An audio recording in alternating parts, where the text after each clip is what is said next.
Andrew Mayer is a lifelong member of the Brighamite brand, now enjoying life. He completed his undergrad in politics and social history at Manchester Metropolitan University and has an MA in social and political thought from the University of Leeds. So there is an old Hale and Pace joke where they say, sophistication, I know sophistication, I've been to Leeds. So, yeah, thanks, Grace. So today, I bet you didn't realize you'd signed up for so much 19th century history coming this weekend. But today I'm going to share with you some thoughts from my town through the eyes of my parents. So earlier this year, I spent several hours with my parents who were baptized into the LDS Church in Rochdale in 1981. And they shared with me some of their experiences of belief and belonging and some of their ultimate transition into the church. And this was after my mum sharing with me last year a memoir that the American missionary who had taught her had written.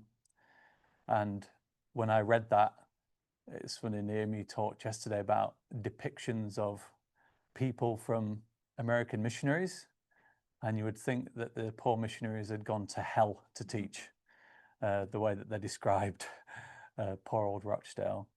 So with these two, I guess with these two things, I'm going to tell a story of a town, but also a local congregation.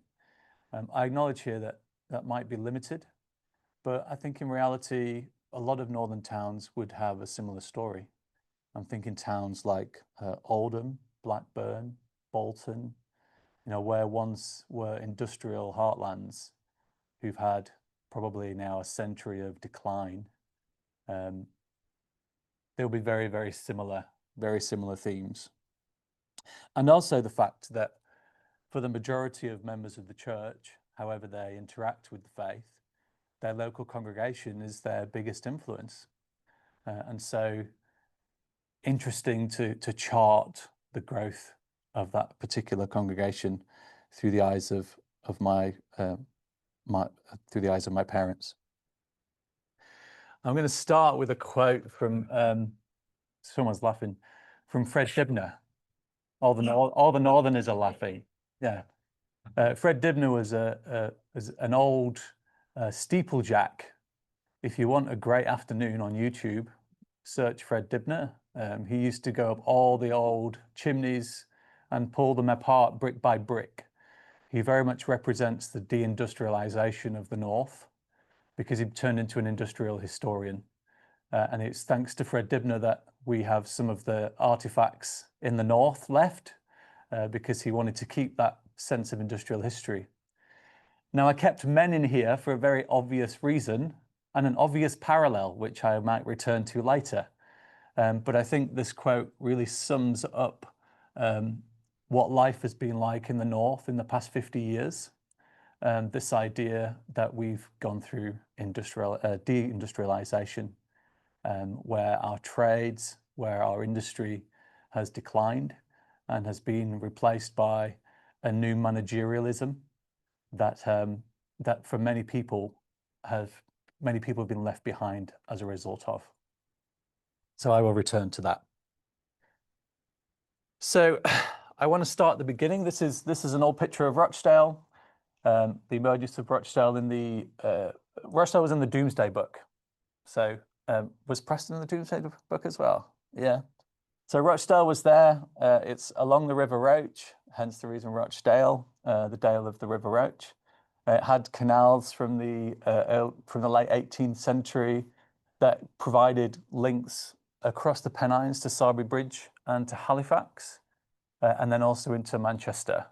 And so Manchester, being the town that it was very easy for Rochdale to become an absolute boom town during the cotton trade and hub of the Industrial Revolution. It's been called a once great town. And also the word of the 19th century was that England's bread hung on Lancashire's thread, was an old saying. So I guess it also became a hub of radicalism because the aristocratic Victorians used to call industrialists the new money. And so new money, where it wasn't landed money, they really shaped the public and national consciousness with wealth that had been derived from the Industrial Revolution. So people like Robert Peel, who became Prime Minister, he was born in Bury, which is right next door to Rochdale. And we have a lot of people from, I guess, non-aristocratic backgrounds who become incredibly influential in society. So again, a bit of 19th century history. I won't focus too much on here, but anyone heard of the Rochdale Pioneers? Yeah, Andrew. Rochdale, the Equitable Society in Rochdale, which was founded in 1844, was the first cooperative of its kind in the UK. And the 7 principles that the Rochdale Pioneers wrote are still used today by the global cooperative movement. These were weavers, cloggers, tradesmen who decided, 28 of them, who decided to come together and open a cooperative store at 44 Toad Lane, which is there on the right-hand side. It's a cooperative museum now in Rochdale, unfortunately, chronically underfunded.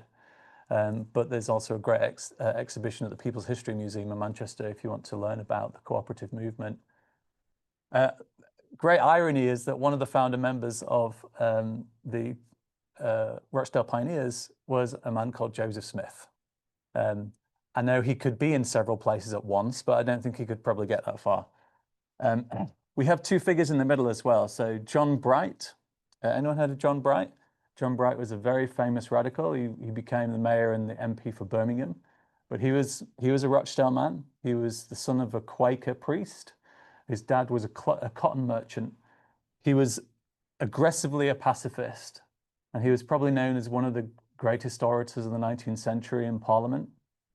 It was through John Bright that the Corn Laws were repealed alongside Richard Cobden in 1846. After campaigning, the Anti-Corn Law League, where Chartism and where Chartism had failed is probably a strong word, but failed at Parliament anyway, the Corn Laws were able to finally be repealed in 1846, filling lots and lots of hungry bellies to allow bread to be made cheaper than some of the protections that the landed aristocrats had placed on British grain. And so it was through him he was an advocate for the poor. John Bright also hosted a man called Frederick Douglass from America in the 1840s in Rochdale, and he helped him go on a tour of the whole of the north of England to spread word of the American abolitionist movement. So it was through John Bright that a lot of people in a lot of northern towns became these hotbeds of radicalism. James K. Shuttleworth, just underneath that, he was the son of a cotton mill owner. To some extent, there was money in his family, but through his father's cotton mill, he became very aware of the conditions that some of the working class and some of the people working in those mills were under. And in the 1820s, he went to Manchester and he wrote a book that did a bit of an investigation as to what they were doing. In the early 1840s, his book was given to a young 22-year-old German who'd just moved to Salford. And in turn, he was very impressed by the book. He showed it to his friend in 1844 back in Germany. And in 1848, Friedrich Engels and Karl Marx wrote the Communist Manifesto. So I think James K. Shuttleworth, a good Rochdalian, influenced Engels and Marx to write the Communist Manifesto and spread the cause of international and global socialism. So I'm going to trace a little bit of the history of Rochdale. And you'll see throughout the presentation that I've got these quotes that are directly from my parents. And in many ways, perhaps it's a bit of a history of council housing as well. My father was a child of divorce. So my father lived with his family in a nice house in Castleton, just outside Rochdale. And then his parents got divorced. And at the time, obviously divorce wasn't favorable for women. very, very little. And so what happened to my father is he ended up with his brother and his mum in a council flat. And he ended up in one of the Seven Sisters. Anyone who's familiar with the Seven Sisters, they were completed in 1963. They had tower blocks in Rochdale that were all council owned. They're pretty awful, pretty awful. And they were awful when they moved in 1968. So moved to a council flat with his mum. My mother's dad had, the joke in the family was that he'd gone to the shop for a loaf of bread when she was 3 and never come back. But he walked out on the family, my mum's dad. I don't know who my granddad is on my mum's side, but she was with her mum the whole time. And in 1975, they moved to freehold flats.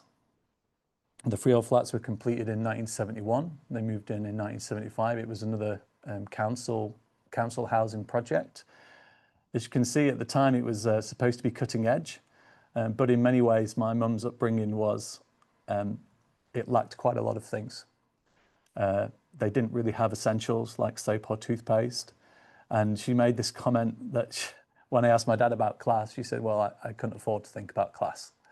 It was just about getting by.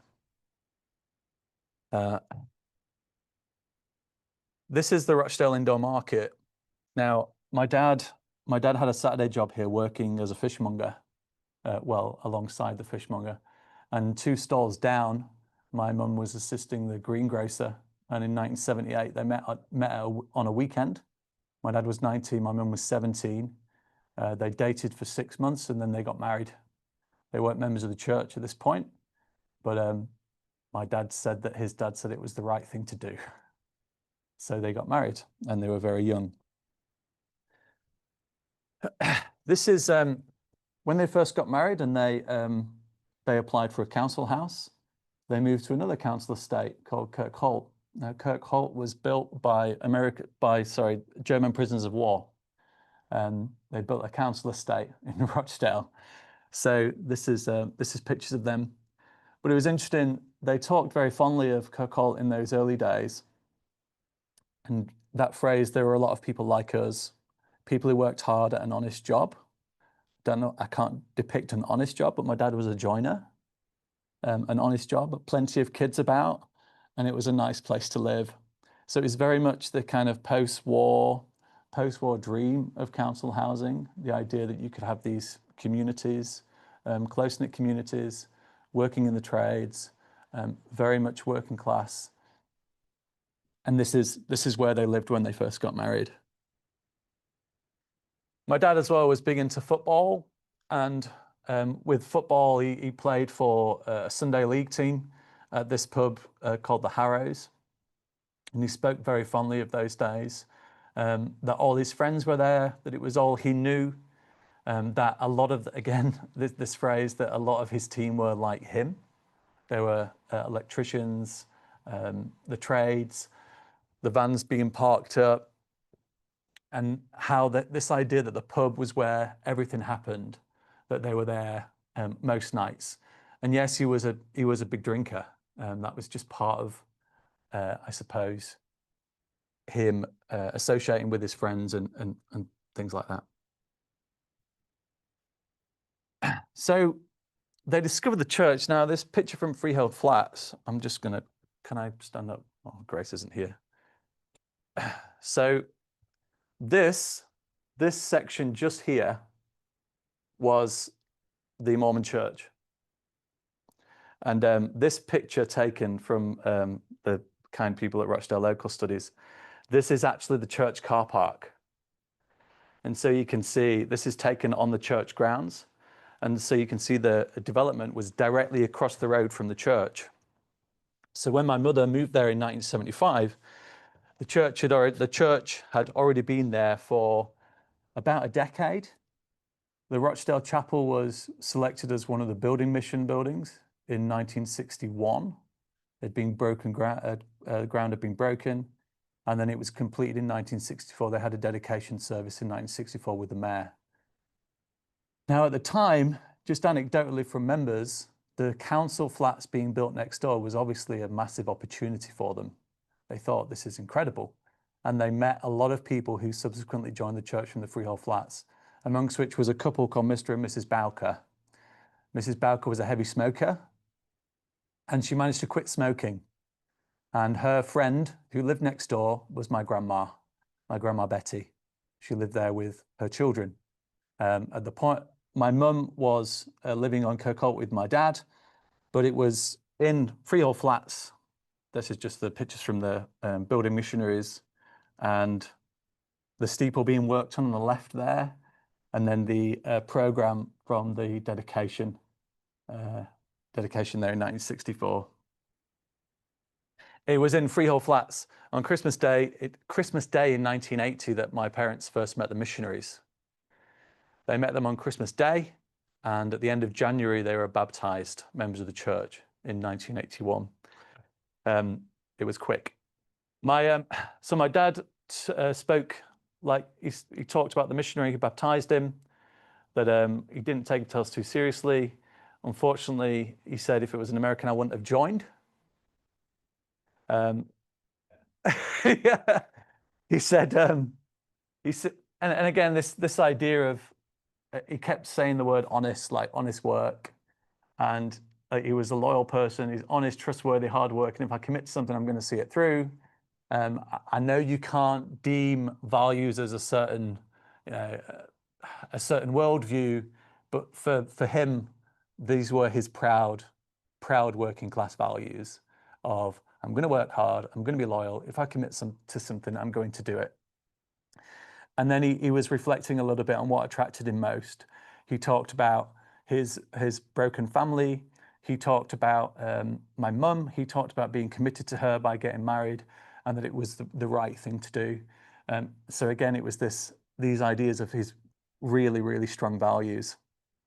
I didn't have the best upbringing. I wanted to stand by her.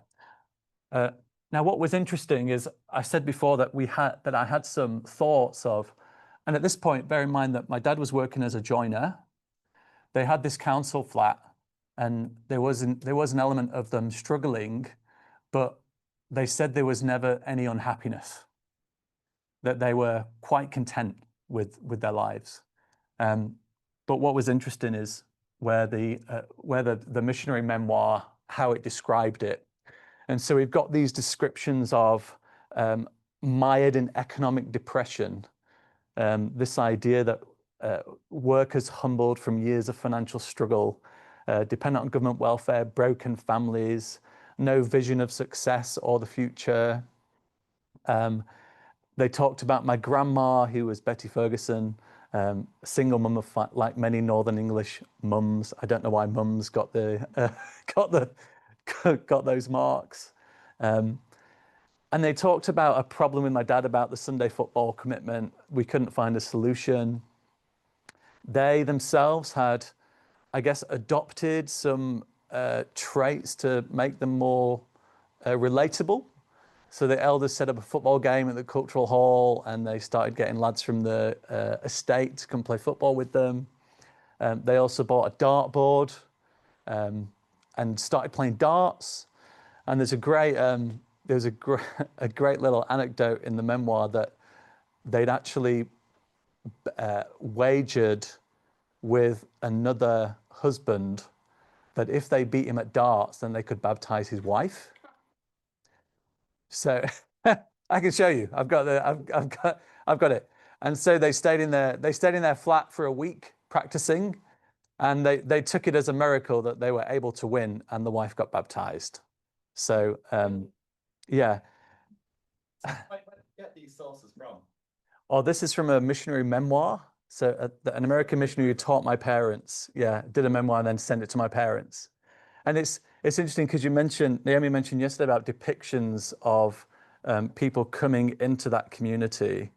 And it was really interesting that you've got this idea that they knew baptism was the right thing for them, it would change everything. It was implied here that somehow perhaps they were deficient because of their class or because of their social status, and that somehow conversion and baptism into the church would not only elevate them spiritually, but temporally and economically as well. Almost like an escape from their years of financial struggle or their lack of vision of success. And bear in mind as well, these were missionaries brought up in the Ezra Taft Benson era, who said things like this. I'm just going to read this quote. This is from The Proper Role of Government. Very interesting read, 1968, where he quoted another radical Bircher fanatic called Dan Smoot. England was killed by an idea. He said this at BYU. The idea that the weak, indolent, and profligate must be supported by the strong, industrious, and frugal. To the degree that tax consumers will have a living standard comparable to that of taxpayers. The idea that government exists for the purpose of plundering those who work to give the product of their labor to those who do not work. The economic and social cannibalism produced by this communist socialist idea will destroy any society which adopts it and clings to it as a basic principle. Yeah, well, and so you've got, I mean, I don't want to speculate what lens the missionaries were looking through at these people, but it was clearly evident that these were perhaps people lesser than them. There is just a broader underlying point there that Russell M. Nelson said quite recently in Africa, that you've been stuck in cycles of poverty generation to generation, and the thing that will lift you out is paying your tithing. Yeah. So there is just an underlying idea that involvement with the church, there is a prosperity gospel that undergirds all of this, no matter what era, I would say.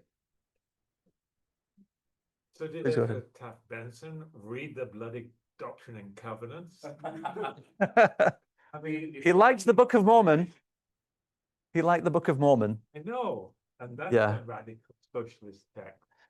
Well, I mean, I think, look, I think through this time, it was a very interesting time.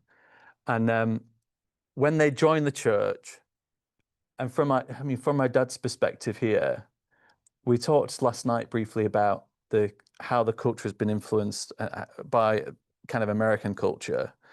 And I love this comment here. It kind of made me chuckle. I was used to the pews in a chapel twice a year. Now I'm being invited to a state volleyball tournament. You know, the idea that church was more, that it was all encompassing. And my dad, because he was sporty, he loved the physical aspect of it. But he told a story of coming back from a state volleyball tournament, how he was with a group of fellas from the ward, and how they went to McDonald's. He'd never been to McDonald's before, and they were obsessed with McDonald's. And then they were kind of laughing at him that he'd never been to McDonald's, and he was like, "It's just an American food chain." And so you've got this idea of, I guess, American culture influencing that as well, and that it was all-consuming. And so when he'd first joined the church, he talked about there being a group of young marrieds that they used to hang out with, and the ward was vibrant, and there was lots of children, and the bishop was fantastic. And so with their new member lens, through the new member lens, it was like, this is amazing. This is exactly what we needed. And then you have the transition into kind of everyday life, the kind of realization. I love this photo from Freehold Flats. So these are old council flats. Stack the mattresses up and jump out the broken windows. This is Rochdale in the 80s. It's Rochdale in the 80s. But it was interesting because from a class consciousness point of view, my grandma was absolutely formidable. She was politically active for a lot of her life, and she would. I think part of the divorce is that my granddad was probably so stubborn, and he just drank all the time, and so she was strong enough just to say, "I'm not dealing with that. That's not what I need. I'm going." She re-educated herself through the Open University. She eventually became a lecturer in maths, and I remember she used to sing to us. I know the red flag because of my granddad, because of my grandma, sorry. So waves the scarlet standard high, beneath its shade we'll live and die, though cowards something and traitors sneer, we'll keep the red flag flying here. Socialist anthem. That was my grandma. Like, I knew, and you see, I guess my parents, my dad said that class only became a thing when we joined the church. I'd spent my life around people like me. As a convert, I felt very different to everyone else. I felt like they looked down on me. Actually, I knew that they did. And I thought, I mean, from a class consciousness point of view, he talked a lot about people like him, people like him, people like him that he'd left behind and going into this new all-consuming community. And I just thought it was interesting. I mentioned to Nicola last night, he talked at length about these young marrieds and all these people that are around and all their children and how they go to each other's houses. And I said, well, did they ever come to yours? Your council house in Kirkholt? Oh no, they never came to our house.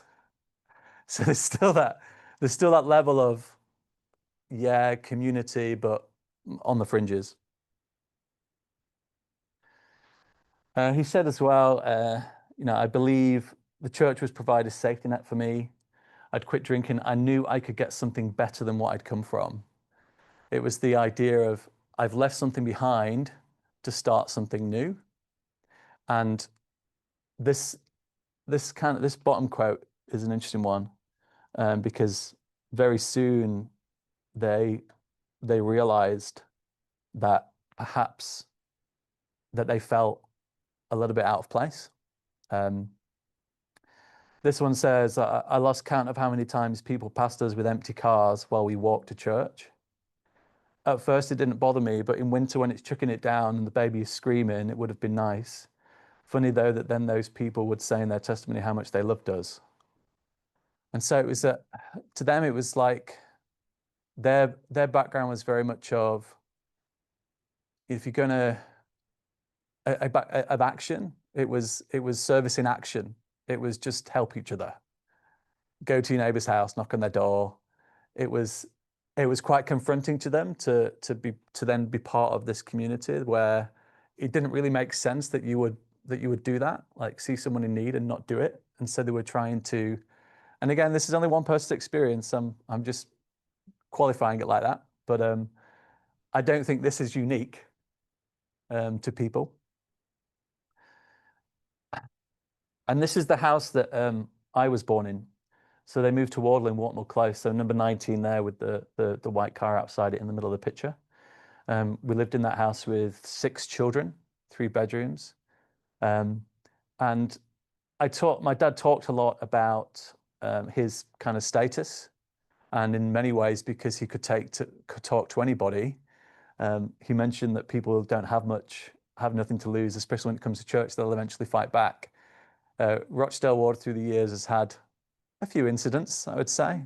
Punching in the corridors, a few things like that. Children fighting, fights on the car park, for example, people's tires being slashed, member on member. And so it's, to them, in this environment, it was very much I know I can get something better, but how attached and how attached to my roots do I stay? And he got to this point where it was like, I wasn't there for anyone else. I believe I had a Savior just as much as anyone else there. And I think it's that feeling that certainly my dad had that was like, I'm going to stick it out. I've done this for me. I've not done this for anybody else. And so there was that working class stubbornness a little bit, that idea of I've made a commitment, I'm going to do it, and I'm not going to let anybody deviate me from that path. A few more pictures as we pause. Rochdale in the 80s was undergoing rapid social change through deindustrialization. And there was also things creeping into the local community. So that top left is a little girl called Leslie Molseed. She was 11 when she was, just a content warning, I'm going to talk about some child abuse cases just about soon and later on. Leslie Molseed was abducted and murdered by an Eastern European clerk at the end of the 70s from a council estate in Rochdale. And so there was this feeling amongst the communities, oh, are our children even safe anymore? And of course, they started being threads of xenophobic activity, distrust of our neighbor, and division within the community. Malcolm Glover, who was a famous photographer, he was commissioned to come to Rochdale in the 80s and to take some pictures for the museum. And that one in the middle there is, I think, just such a perfect depiction of the way that Rochdale was changing. You've got the mill in the background from a once industrial past. You've got the council housing in the middle. And then you've got this community which he went into, which was a West Indian community, where he took a lot of pictures about how they were settling in. And then at the bottom left, this is a very odd one, but in the middle of that picture, there's a small Pakistani-born woman called Anwar Dittar. Anwar Dittar challenged the Home Office in the early 80s because the Home Office would not let her children join her from Pakistan in Rochdale. And she garnered a lot of support from some very senior figures. You might notice Tony Benn there marching with her in Manchester. The anti-racism lobby at the time really joined forces with her. And the man on the two from the right is actually Oliver Tambo from the ANC, the anti-racist lobby in South Africa. So they were marching together for this idea of, again, just the Home Office doing the right thing. But the tensions were already growing in terms of community tensions. And then on the right, that's a man dealing with asbestos. So if you remember Rochdale for nothing else, it was where the world's largest asbestos factory was, called Turner and Newell.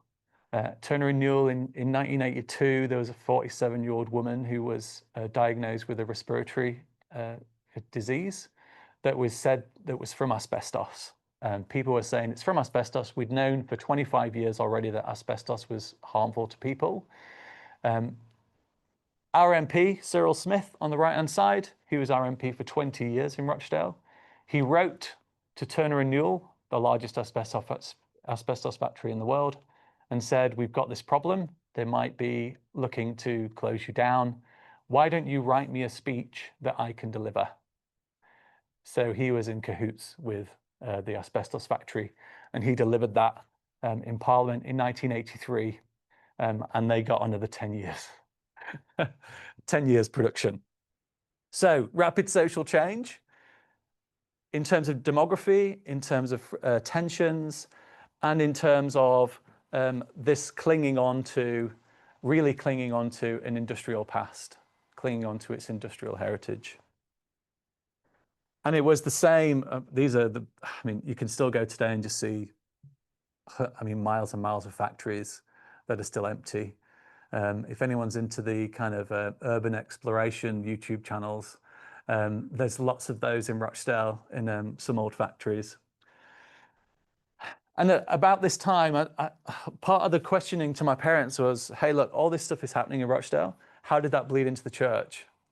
Because whether we like it or not, global and local change bleed into the church. The church is not immune from social change. And that's a message, that's not only a message of realization, but also a message of hope. Because it's like, hold on a minute, okay, if it bleeds into the church, how would a local congregation be impacted by that? And he talked about people getting into sales. This was the era of Thatcher. Paul Mason, I know he's kind of a Guardian Easter, but Paul Mason called it the era of snake oil salesmen. These kind of these commission-driven guys. And my dad talked about people bringing products to church and swapping stuff out their boots in the car park and selling to each other at church. And I think through this time as well, they came to a realization that people weren't perfect. And what was interesting to me is that the first time he talked about people being just like him was when families were splitting up and people weren't getting along. I think he'd had this depiction or this vision that he'd been given of perhaps church members in his local community, that there was some kind of aura of perfection to them. And so, an interesting time. Around the community tensions as well, there's some interesting things here about the building. So you talked a lot about the Asian kids around the chapel and some of the interactions there with them.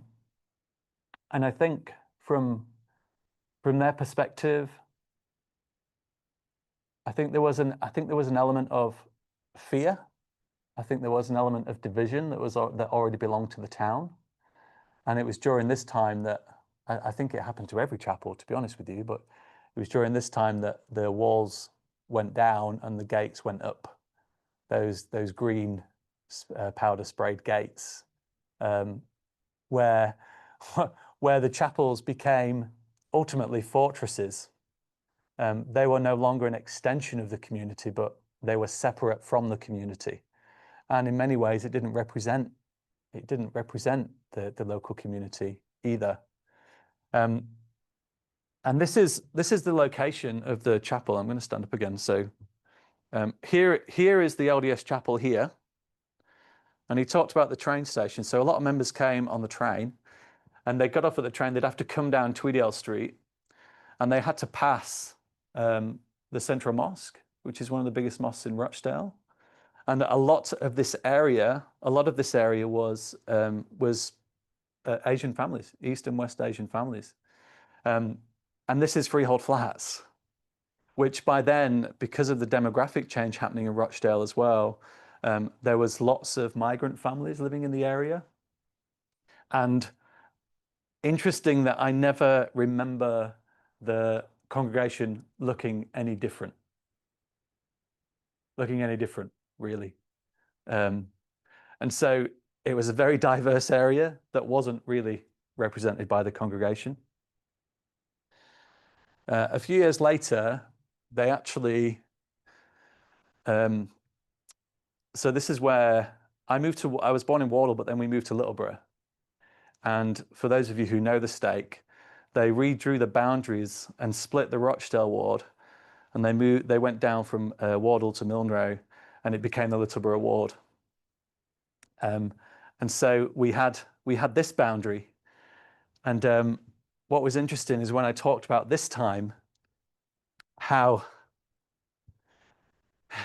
people were ready to leave the town behind. There was a clear wealth divide. Rochdale had a bad reputation. And for a while, Littleborough was the place to be. People moved in from other areas of the stake. And so just the announcement of a new unit, drove kind of people who perhaps didn't feel a part of things, or perhaps wanted to be something or someone better, drove new people into that area, which was very much on economic lines. If you could afford to live there, then we're going to go and live there. And oh, isn't it a great ward? People tried hard to have an image. There was a bit of competition between the kids. The hardest thing was to teach my kids one thing when their mates were doing the other. Every parent, right? Especially when you're in a high demand faith. While my dad was the branch president of the Littleborough branch when it was first opened, and immediately the members wanted to find their own building because they no longer wanted to be in the town. And they looked at the summit. It's halfway between Littleborough and Todmorden. They looked at a place in the summit, and it was interesting that my dad said, I'd never seen people so eager as that. Like, his members were all of a sudden really engaged in getting this new building, to be able to disassociate themselves from other people. It went off the table as soon as a new mission president was called. Isn't that the case? There's a lot of successful people. It was like the more money you had, the more spiritual you were. Dougie mentioned before the prosperity gospel. I did say to my dad, like, what are your thoughts on that? He said, well, it was never taught, but it was always implied. I mentioned last night there was a running joke in the Ashton stake that there was a pool car, and that every time a new stake president was called, he could drive it because it was a BMW. This idea that all of a sudden you're in leadership and you're driving around in a BMW. And then my dad, it was interesting, he said they choose people who they think are like them. It's not revelation, it's relation. You've probably heard that before. Always professional and very intelligent. And so he's kind of, I guess he was pointing to this kind of thing in the church in the 80s and 90s where there was, during the correlation period, there was a real shift towards kind of organizational managerialism. This idea of, oh, well, let's call a safe pair of hands, rather than kind of a radical spirit, for lack of a better term. And I mean, we can criticize Hugh Nibley for a lot of things, but I am going to read a section from his Leaders and Managers talk in the 1980s. You've seen it, right, Dougie?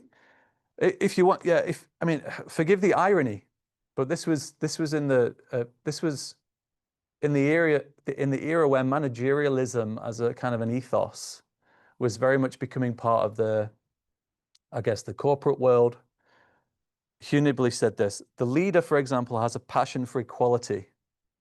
For the manager, on the other hand, the idea of equality is repugnant and indeed counterproductive.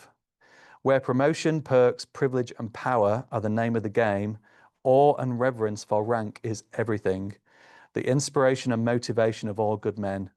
Where would management be without the inflexible paper processing, dress standards, attention to proper social, political, and religious affiliations, vigilant watch over habits and attitudes, and so forth, that gratify the stockholders and satisfy security?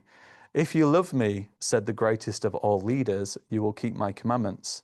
If you know what is good for me, says the manager, you will keep my commandments and not make waves. And so, probably one of the greatest ironies that we have written down. But he was very much speaking there about the shift in the corporate world and in society towards managerialism. And I think my dad's perception of that was always professional, very intelligent. They're specific with who they choose for their leaders. Oh my goodness. Right. Can't stand people's faults, but I can live with people's faults, but I can't stand hypocrisy. He never felt that he had to prove himself, that he could never be like them. He could never live up to what they wanted. This was a little bit later on as we went through. I'm just going to look at 4 key tensions, and these are open questions to leave you with to think about. So this idea of culture, so we've touched a little bit on it today, but for me, culture is organic. Culture can't be controlled. Culture is from the ground up. And I think those fringes of the church that are cultural are always owned by your everyday member. I've been in large organizations that say we're going to change the culture from the top, and it never works because it doesn't work that way. It's organic, it grows. And we have this tension between, well, the church has the one true culture. You leave your culture behind and you take on a new culture when you join the church, versus bring all that is good with you and build on it. Like, I'm not saying it should be either or, but what does both and look like? For my parents, it was like, well, it's something completely new. We're going to leave all that behind. I'm going to leave all my pub mates behind. And I'm going to start something new. And what does that look like in the modern day? I think there has been a general acknowledgement that everywhere we go now is multicultural. But I think the shift from multicultural to intercultural activity is really important. Recently, I visited my sister in Boston, and I went in the US, and they just merged some wards together. And after sacrament meeting, a guy stood up and was like, okay, everyone, we're going to learn a Portuguese phrase of the week. And the Portuguese phrase of the week, everyone repeated it. And it was like, what does this mean? It means come and sit next to me. And I thought that was a really good example of intercultural activity, to not only acknowledge that we're all different, but actually to try and get to a place where we can have that Zion that you talked about. Leadership. So I mentioned this to other people, but leadership. So a leader of a unit, like what's the difference between a leader representing the stake to the congregation and a leader representing the congregation to the stake? How far are our leaders representative of the community that they serve? If it's I would love to see more radical spirits and less safe pair of hands. I think the correlation and the managerialism that's in the church means that perhaps people are overlooked as leaders. And this idea of the church being the same everywhere you go, I've just come back from living in New Zealand for 3 years, and the church is very different there. And I celebrate that, because the church should be an extension of its local community, even its local country. It should have those idiosyncrasies and that uniqueness that comes from that particular area. The church shouldn't be the same everywhere you go. It should be representative of a local congregation. And so I think there's that tension between, well, do we call a safe pair of hands? Communities too. So how far is it representative of a local community, an LDS congregation? And what more can we do to be part of it? We had a joke last night that the extent of LDS church buildings being used as community centres go as far as, giving blood and sharing their car park with a local cricket team. Why not be more open? Why not be more representative? Why not have a multi-purpose building that allows people to permeate that membrane, so we can use it more? And demographics too. So, you know, Rochdale went through rapid demographic change, as I've demonstrated, and there'll be lots of other towns that are similar to this. I'm sure Leicester is similar to this too, rapid demographic change. But how responsive is the church to rapid demographic change? Because now Rochdale has 30 members. In the next 10 years, it will probably close. And there's lots of other units in the Ashton Estate that are like that, because we're not responsive enough to the changes that we see happening. And we get locked in this narrative of the lack of growth is spiritual malaise. It isn't because the lack of economic opportunities or the town is changing. It's more to the members, you're not doing enough, that's why you're not growing. Instead of acknowledging the real situation, which was economic circumstances and decline. Go on, Nick. Yeah, saying that, it's so interesting to me. So many people from Ashton have moved to Chorley, where the temple is, Yeah, which has yeah. now become a community, a huge community of saints that I grew up in. So instead of them staying in the communities they were in and integrating, they've come and formed a mega Mormon community where they don't have to integrate with the rest of the community outside of them, because they are one within it. That's interesting, yeah. Yeah, and people will say like safety in numbers, like I want a big ward for my kids, or things like that. I've got to finish. I've gone over, but this is on Hamer pasture, above Rochdale, and it's from W.H. Auden. A guy knocked it into the stones. We are all here on earth to help others. What on earth the others are here for, I don't know. We can do the walk on Hamer pasture, but I think that encapsulates what my parents saw the church as, well, what my parents wanted the church to be, and I think they got something a little bit different. And again, this is just my parents; it's through their eyes, but I don't think they're unique. I think they never, and this is after all this time. My dad was 38 years in the church. He said, I have to admit, I had very few friends in the church. It's tragic, really. And I think that is tragic, to be honest with you. After all that time. I attended a seminar at BYU London in 2016, and Paul V. Johnson came and did a Q&A with us. And someone asked him, what's the biggest challenge for the church in the future? And he said, the biggest challenge for the church into the future is how we deal with difference. Now, I do agree with him, but I think that's been the challenge of the church since the very beginning. It's not a new challenge. How we deal with difference, subtle differences. If it is a matter of Zion, then we need to get better at living together. We need to get better at acknowledging our own limitations, but we also need to start looking for answers sideways instead of upwards. I think culture doesn't change through edict.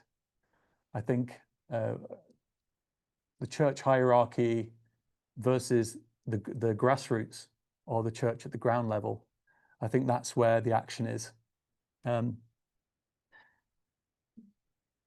So my parents go, this is Filipino women in Rochdale, on a Rochdale council estate. My parents gave me a lot of information. Some of you might know Frank Blees. Anyone know Frank Blees? Frank and James Perry as well. So they did a lot of work on building missions a few years ago. who have a lot of information. And John Boughton wrote a book on council housing in Rochdale, who kind of helped in email exchange with him, have helped me a lot as well. But I just want to, just as a quick epilogue, so again, the man on the top left is Mohammed Zahid. Now, Mohammed Zahid operated a stall in the indoor Rochdale market where my parents met. And he was convicted last year of being the ringleader of the grooming gang in Rochdale. It's still in the news today. Baroness Casey recommended a public inquiry earlier on this year. And as recently as this week, some of the victims walked away because they're not being listened to. It's still a desperate situation. People want answers, and the town is still on a knife edge. Bottom left is 2-year-old Awab Ishak, a Sudanese migrant. In 2020, after a lengthy inquest, he died through respiratory disorder caused by mold in his flat at Freehold Flats, where my mum lived with her mum. The council admitted a few months after that there was 1,800 council houses in Rochdale that had mold problems. And that's the reason why just this week they evacuated the 7 sisters' flats because there's health and safety issues. The asbestos on the top right, the site was actually sold in 2004 and they planned to build 568 houses on it. The developer said there's no trace of asbestos contamination. A local campaign group was set up and they did explorations like this. And eventually the council admitted in 2011 that the site was heavily contaminated and it's likely that it won't be built on for another 50 years, which is insane. Mohammed Zahid on the bottom, Mohammed Awab, sorry. You might recognize him because earlier this year he got into a fight at Manchester Airport. Remember this? He was kicked in the head as he was arrested. When that video came out, the Asian community in Rochdale stormed the police station in Rochdale with stones and batons. And so you've still got this community tension there that's palpable between those scenarios. Cyril Smith in the top was our MP for 20 years. Some of you might know this. He was knighted. He was knighted in 1988. He passed away in 2010, and at his funeral, he was described as being simply politics for Rochdale. However, in 2014, an independent inquiry found that Cyril Smith had participated in the abuse of hundreds of boys associated with a halfway house for children in care, which he had founded. Complaints had been made as early as 1972, but the investigations had been repeatedly blocked by Borough Council, ranking politicians, and the police. And then Stephen Kishko. Stephen Kishko served 16 years for the murder of Leslie Molseed. But a private investigator forced the police to reopen the case, and immediately they found that evidence that exonerated Kishko was suppressed by the police. The investigation also found that key witnesses from the council estate where Leslie lived, who had testified that Kishko had exposed themselves to them, had actually lied. They went on record and said that they'd done it for a laugh. And they thought it was funny at the time. Kishko had severe learning difficulties, and he experienced significant decline in his mental health in prison. He was only free for 22 months before he died of a heart attack in 1993. His mum had campaigned tirelessly for his release for 16 years, and she passed away 4 months later. So I guess, look, every town has a story, and the story bleeds into the church, into the congregation. And going back to Fred Dibner, Rochdale was built by a certain type of person, And in many ways, we could argue the wider church was built by a certain kind of person. And I think another kind of person, perhaps people in power, corruption and things like that, have slowly led to decay. Thanks for listening.